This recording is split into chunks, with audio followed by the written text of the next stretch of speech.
디모데 전서 강의 35번째, 오늘은 디모데 전서 3장 11절의 말씀을 가지고 함께 은혜를 나누어 보도록 하겠습니다. 우리는 지금까지 감독에 관해서 그리고 남자 집사에 관해서 은혜를 나누었죠. 그리고 오늘 본문인 3장 11절은 여자 집사님에 관해서 이야기를 하고 있습니다. 여기에서 여자 집사님은 오늘날로 말하면 항존직인 권사님을 의미한다고 볼 수가 있습니다. 그런데 바울이 디모데 전서를 기록했을 당시는 주후 약 60년에서 70년경이라 생각이 되는데요. 당시 이게 초대교회잖아요. 초대교회에서도 이미 벌써 여자 직분자를 세워서 교회를 섬길 수 있도록 제도화했던 것을 우리는 주목해 볼 필요가 있습니다. 당시 2000년 전이잖아요.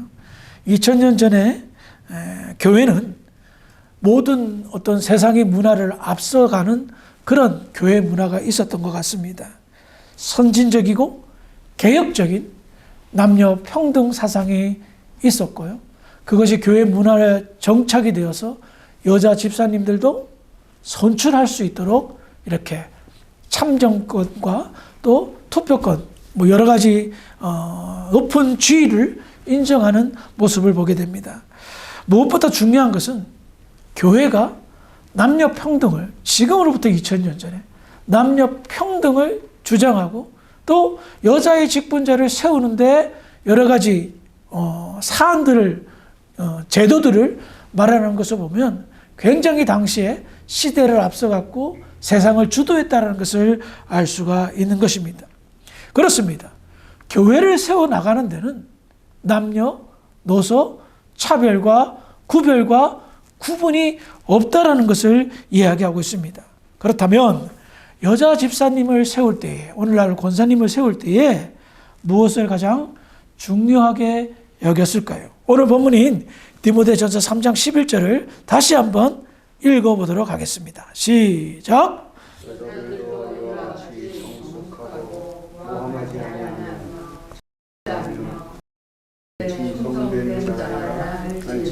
아멘.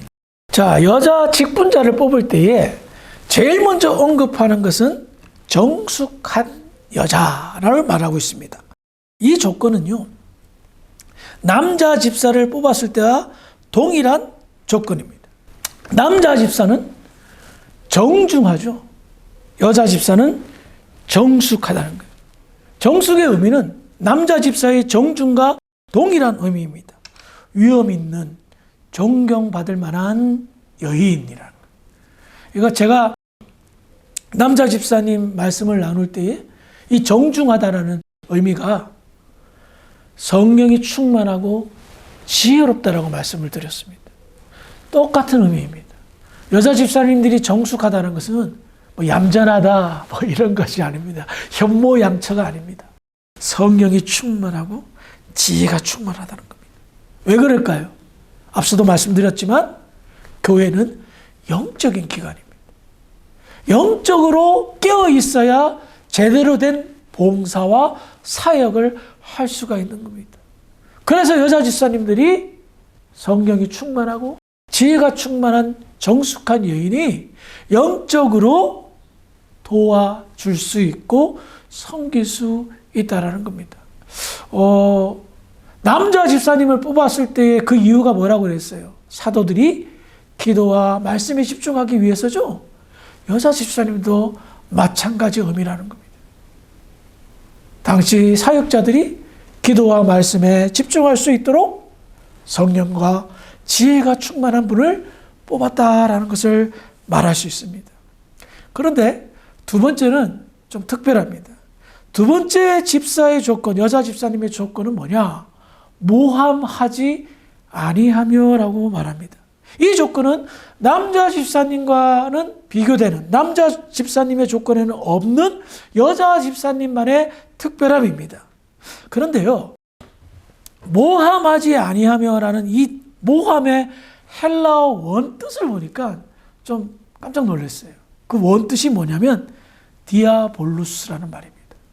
디아볼루스라는 말은 디아볼로의 어원이 디아볼로예요. 디아볼로가 뭔지 아세요? 사탄입니다. 사탄.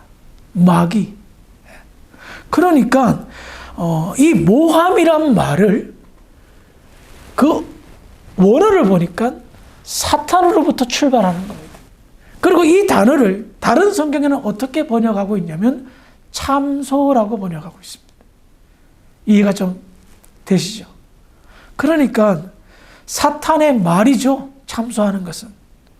이 말은 비방하는 것, 거짓으로 고발하는 것, 모함하는 것, 뭐 이런 말을 뜻합니다. 그러니 초대 교회에서 여자 집사님을 뽑을 때에 남자 집사님과 비교되는 것, 특별히 다른 것은 이 모함하는 것을 하는 여인이 되어서는 안 된다는 거예요. 그럼 우리는 생각해 볼 것이 있습니다. 이 부분, 모함한다, 참소한다, 이 부분이 여인들에게 있어서는 취약한 부분이기 때문에 다루고 있다는 겁니다. 왜냐하면 남자들은 몸을 잘 쓰는 데 비하면 입을 잘 씁니다. 다툼이 생기면 남자들은 말보다 주먹이 앞설 때가 있죠. 근데 여자들은 주먹보다는 말이 앞설 때가 많습니다. 그래서 보통 실수하는 것을 보면 남자는 말과 주먹에서, 여자는 입과 말에서 실수하는 경우들을 많이 보게 됩니다. 사탄이 그걸 모를까요? 여자의 약함을 잘 알죠. 여자의 약함을 잘 알기 때문에 사탄은 틈을 탈 때에 말로 흉계의 통로를 사용합니다.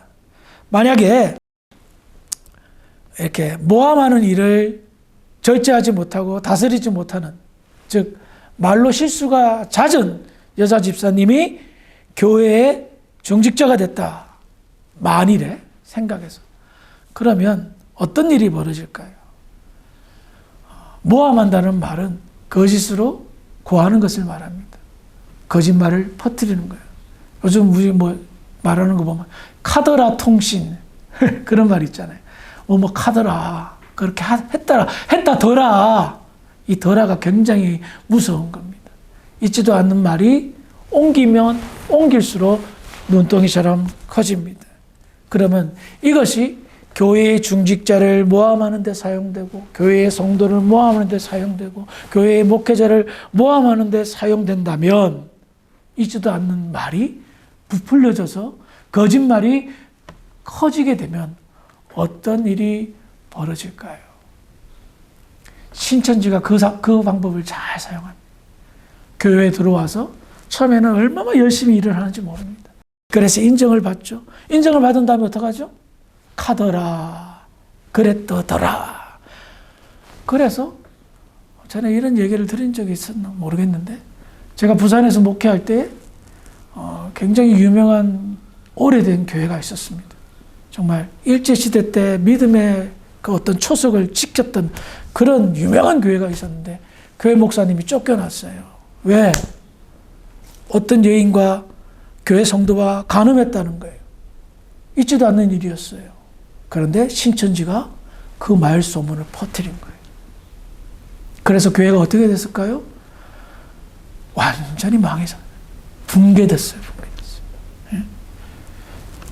사탄도 알죠. 그 방법이 아주 효과가 있다는 것을. 교회 내의 질서가 어지럽혀지고 많은 문제를 야기시키는 것이 여인들의 모함 때문에 생기는 일들이라는 것은 우리가 많이 경험해 봐서 잘 알고, 조금만 신앙생활 해도 그런 분들 때문에 교회가 굉장히 힘든 경우들을 겪게 되는 것을 여러분들은 잘 알 수가 있을 것입니다. 그래요. 여자 집사님이, 권사님이 쓸데없는 말을 하고 모함하고 다닌다면 목회자가 목회에 집중할 수 있을까요? 기도가 될까요? 기도가 막힙니다. 말씀이 될까요? 여러분, 그런 분은요, 강단에서 설교를 하면 자세가 다릅니다. 어떤 자세일까요? 굉장히 교만한 눈으로 눈을 아래에 뒤로 뜨면서 목회자를 바라봅니다. 굉장히 마음이 무겁고 상처가 돼요. 왜냐면 안 보이면 모르니까 보이잖아요. 여기 다 보이거든요. 여러분들 얼굴 다 보여요. 뭐 하건지, 뭐 졸고인지, 딴 생각하고 있는지, 뭐 멍 때리는지 다 보여요. 제가 말을 안 할 뿐이지. 그런데 그런 모함하는 여인이 집사나 권사님이 막 그런 자세로 보면 와, 어떨 때는 성령이 막 막힐 때가 있어요. 얼마나 예배의 회방꾼인지 몰라요. 그런데 목사를 그렇게 회방하면 좋을 것 같아요? 하나님 다 보고 계시는데 천벌 받을 짓을 하는 거예요. 왜냐하면 하나님이 가장 기쁘시게 받으시는 예배를 방해하기 때문에. 여러분, 아무리 뭔가 꼬아도 화가 나도 예배 시간에는 정중하셔야 돼요. 끝나고 목사님이 뭐가 잘못했으면 따지고 뭐가 실수가 있으면 이야기하고 해야지. 예배 중간에 자기가 막 절대 그런 일이 일어나서는 안 된다는 것을 명심하시기 바랍니다. 아무튼 여자 집사님들, 권사님들은 사탄이 그 입을 통하여 통로로 삼고 수단으로 삼는다는 것을 잘 알아야 됩니다. 그렇기 때문에 성령의 충만한, 지혜가 충만한 여인이 집사, 권사님이 되어야 된다는 거예요. 더 나아가 여자 집사의 조건에 가운데 이렇게 얘기합니다. 절제하며라고 말합니다. 이 절제, 2절에 있는 감독의 조건과 똑같은 의미입니다. 그래요. 무슨 일이든지 하나님의 일을 하기 위해서 직분자가 되었다면 이거는 섬김과 봉사와 헌신이 하기 위해서 된 겁니다. 그러기에 자기의 사생활을 절제할 줄 알아야 됩니다. 욕심이 지나치면 무엇이 생기죠? 항상 화가 나는 거예요. 과식도 화가 나고 과욕도 화가 나는 겁니다. 그래서 늘 내가 직분자가 되었다면 어떻게 해요? 나의 사생활을 언제나 적당히 즐겨야 되는 거예요. 적당해야 된다는 거예요. 제 일은 주 예수보다도 귀한 것은 없기 때문입니다. 목사도 마찬가지입니다. 목사만 그렇게 해서는 되는 것이 아니라 교회에 중직이 되었다면 먼저 교회가 중심, 예배가 중심, 섬김이 중심, 은퇴할 때까지. 그래서 수고하면 어떻게 해요? 모든 성도들이 존경하고 박수치고 칭찬한다는 겁니다. 사람들에게 칭찬받기 위해서 하는 것은 아니지만 그만큼 우리에게는 막중한 중직, 무거운 직분을 받았기 때문입니다. 그래서 어떻게 해요? 마지막, 모든 일에 충성된 자라야 할지니. 그래요. 모든 일에 충성해야 절제할 수 있거든요. 그런데 한 가지 짚고 넘어가야 될 것이 있습니다. 교회의 권사님들, 여기서 말하는 집사님들, 모든 일에 충성한다고 해서 이 충성을 교회만 충성하는 걸로 생각할 때가 많습니다. 이것은 굉장히 왜곡된 생각입니다. 내 가정, 내 남편, 내 자식들은 팽개치고 교회만 충성? 이거는 잘못된 생각입니다. 지혜가 필요한 거예요. 교회 일이 분주하다 보면 가정에 소홀할 때도 있습니다. 내 자녀들에게 조금 덜 챙길 때도 있을 거예요. 그건 사실입니다. 그래서 어떻게 해야 됩니까? 지혜롭게 충성해야 된다는 겁니다. 팽개치고 가족의 불만을 일으키면서 교회에 충성하게 되면 어떻게 될까요? 내 가족이 나의 도움이 되는 것이 아니라 나의 반대가 되는 거예요. 교회 일을 반대하게 돼요. 왜 교회 가냐고 반대하고 말입니다. 그래서 지혜롭게 여자 권사님들, 집사님들은 어떻게 해요? 잘 충성되이 감당해야 된다는 거예요. 사실 이 일은 쉬운 일이 아닙니다. 남자들도 자기가 하는 일이 있고 교회 일이 있잖아요. 그런데 그 충성한다는 건 쉬운 일이 아닙니다. 모든 일에 내가 충성할 수 있다? 굉장히 어려운 일입니다. 그런데 성령께서는요, 놀랍도록 도와줍니다. 해결해 줍니다. 성령의 지혜를 구하지 않고 자기 생각대로만 그냥 무대뽀 그냥 달려나가면 반드시 문제가 생깁니다. 과부하가 일어납니다. 저는 개인적으로 가정이나 자녀들을 팽개치고 우리 장로님들, 권사님들 교회 충성하십시오라고 말하고 싶지 1도 없습니다. 내가 해야 되는 일을 지혜롭게 잘 관리해서 해야 되는 거예요. 그러지 않고 교회에만 충성한다면, 물론 요즘 그렇게 하시는 분들 많이 드문 거 압니다. 그런데 그럼에도 불구하고 성령의 지혜를 구하지 않으면 일이 어긋납니다.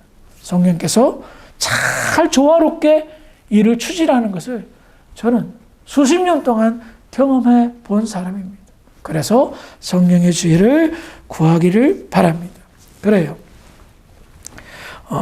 가정에서도 이 중직의 직분을 잘 감당하고 교회에서도 일터에서도 충성되이 잘 감당한다면 그것보다 아름다운 일은 없고 하나님께 영광 돌리는 일은 없을 것입니다. 참된 교회는 한 사람으로 세워지지 않습니다. 한 사람 한 사람 힘을 보태서 교회가 세워집니다. 제가 주사람교회를 어떻게 혼자서 세울 수 있습니까? 장로님의 도움, 권사님의 도움, 아내의 도움이 필요합니다. 우리 자녀들의 도움도 필요하고 우리 집사님들의 도움도 필요합니다. 그러기에 교인 한 명 한 명, 특별히 중직자 한 명 한 명은 소중한 사람입니다. 여러분 스스로를 그렇게 여기시기를 주의 이름으로 부탁을 드리겠습니다. 여러분 한 분 한 분, 소중한 분 한 분 한 분이 손에 손을 잡아 합력하여 선을 이룰 때에 교회는 아름답게 세워질 것이고 칭찬받는 교회, 사랑할 만한 교회, 하나님이 기뻐할 만한 교회로 나아갈 줄 믿으시기 바랍니다. 이처럼 집사의 직분을 잘 명심하시면서 하나님께 영광 돌리고 우리에게는 기쁨과 감사가 넘치는 복된 저와 여러분들이 되기를 주의 이름으로 축원합니다. 기도하시겠습니다. 거룩하신 아버지 하나님, 은혜를 감사합니다.